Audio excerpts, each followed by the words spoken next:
We provide you the platform to turn your dreams into reality. Give wings to your aspirations with KR Mangalam University. Israel और Iran के बीच चल रही जंग के बीच एक अच्छी खबर सामने आई है। हमारे 110 भारतीय छात्रों की सुरक्षित वतन वापसी हो गई है और इस वापसी को सच कर दिखाया है ऑपरेशन सिंधु ने, जिसके तहत आर्मेनिया के रास्ते भारतीय छात्रों को दिल्ली लाया गया।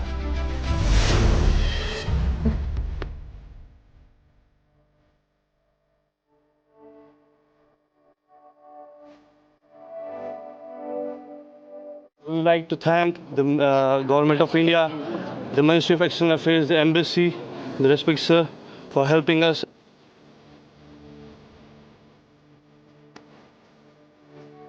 सैल्यूट है हमारा उनके लिए जिन्होंने हमें सेव किया और we are very happy now. We are very thankful to them that they helped us a lot. और जिन्होंने हमारे बच्चों के लिए इतना किया उनके लिए शुक्रिया बहुत बहुत, और जो बच्चे हैं उन्हें भी जल्दी से जल्दी निकाला जाए। मिडिल ईस्ट के तनाव भरे माहौल के बीच ईरान में जब भारतीय छात्रों का पहला जत्था नई दिल्ली पहुंचा तो उनके दिल में सुकून था, तो जुबां पर सरकार की कोशिशों की तारीफ। We are very thankful to the MEA and Government of India for evacuating us as soon as possible. Embassy ने बहुत क्विक काम किया, हमें बहुत जल्दी इवैक्यूएट किया, उसके लिए हम बहुत थैंकफुल हैं। वहाँ पे हालात ख़राब होने से पहले ही हमें इवैक्यूएट कर लिया। तो it was very good, we are proud to be an Indian and thank you so much Indian government and Indian embassy. Airport पर विदेश राज्य मंत्री कीर्ति वर्धन सिंह ने छात्रों की अगवानी की। वो काफी देर तक ईरान से लौटे छात्र छात्राओं का हालचाल लेते दिखे। दरअसल जंग के हालात के बीच ईरान में फंसे भारतीयों को वापस लाने के लिए सरकार ने ऑपरेशन सिंधु शुरू किया है। इसी ऑपरेशन के तहत पहले जत्थे में उर्मिया में पढ़ाई कर रहे 110 स्टूडेंट को लेकर एक विमान देर रात नई दिल्ली के इंदिरा गांधी इंटरनेशनल एयरपोर्ट पर पहुंचा। इस दौरान छात्रों के चेहरे पर वतन वापसी की खुशी और ईरान के हालात का दर्द दोनों दिखाई दिए। ऑपरेशन सिंधु के तहत जो पहला फ्लाइट है वो अब आ चुका है। यहाँ पे आप तस्वीरों में देख सकते हैं। मैम ये बताइए कि आप लोग कहाँ से आ रहे हैं? हम लोग ईरान से आ रहे हैं। ईरान से आ रहे हैं। मैम कहाँ पे थे आप लोग? हम लोग उर्मिया में थे और हम लोग सेफली यहाँ पे आ गए। क्या सिचुएशन थी वहाँ पे मैम? वहाँ पे अभी बहुत क्रिटिकल सिचुएशन चल रही है, बट हम नाउ अब सेफ है। बताइए कि किस तरह से एक सवाल कि किस तरह की सिचुएशन थी, कैसे आप लोग वहाँ से निकले, ये थोड़ा सा बता दें। हम लोग को बहुत अच्छे से एम्बेसी ने निकाला वहाँ से और अब हम ठीक है। अच्छा, कहाँ पर थे, किस लोकेशन पे थे? हम लोग उर्मिया में थे। उर्मिया में थे। तो उर्मिया में सिचुएशन खराब थी या ठीक थी? उर्मिया में उतना ज़्यादा नहीं था, बट बाकी सिटीज़ में ज़्यादा।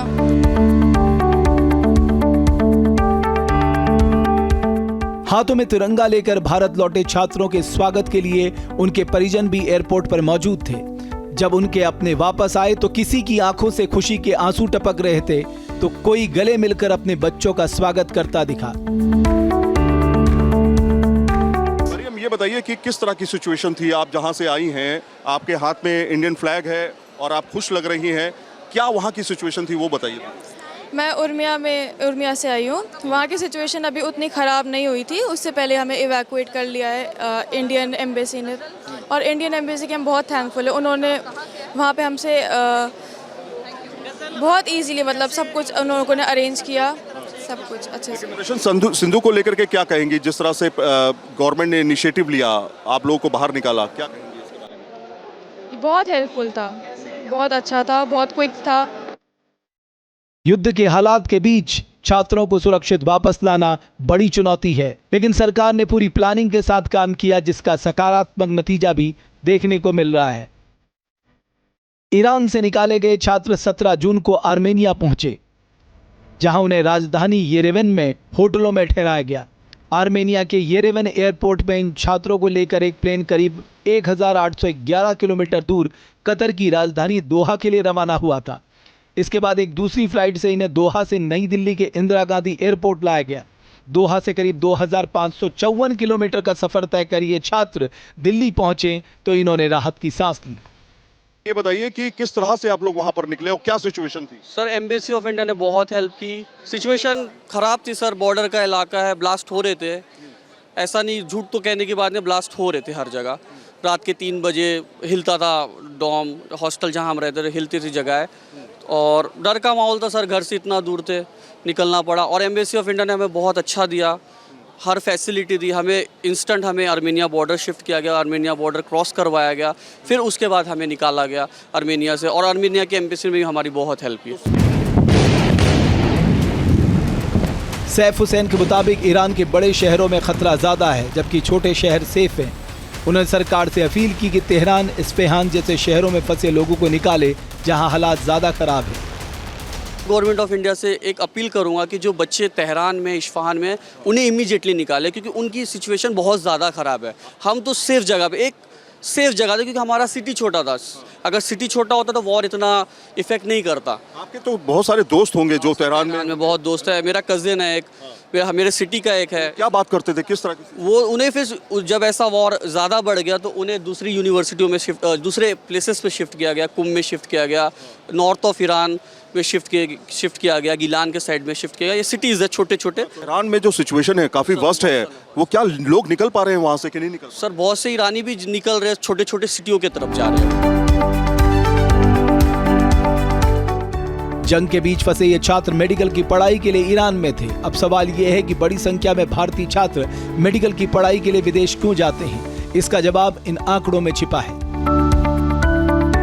जिनके मुताबिक हर साल लगभग 25,000 भारतीय मेडिकल छात्र विदेश जाते हैं, क्योंकि वहां एडमिशन आसान है और पाठ्यक्रम काफी कम खर्चीला है।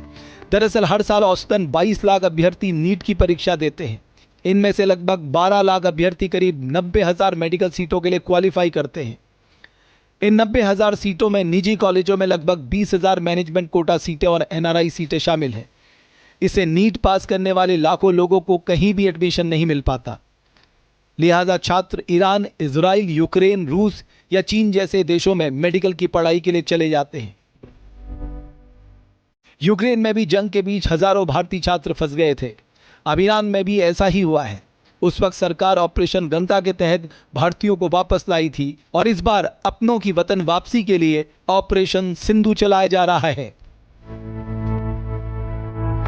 जहां भक्ति है हर शब्द में, कथाओं में छिपे हैं दिव्य रहस्य, और ज्योतिष देता है जीवन को दिशा। धर्म से जुड़ी हर बातों को जानने के लिए हमारे चैनल स्तुति को सब्सक्राइब करें। चैनल पर जाने के लिए इस लिंक पर क्लिक करें।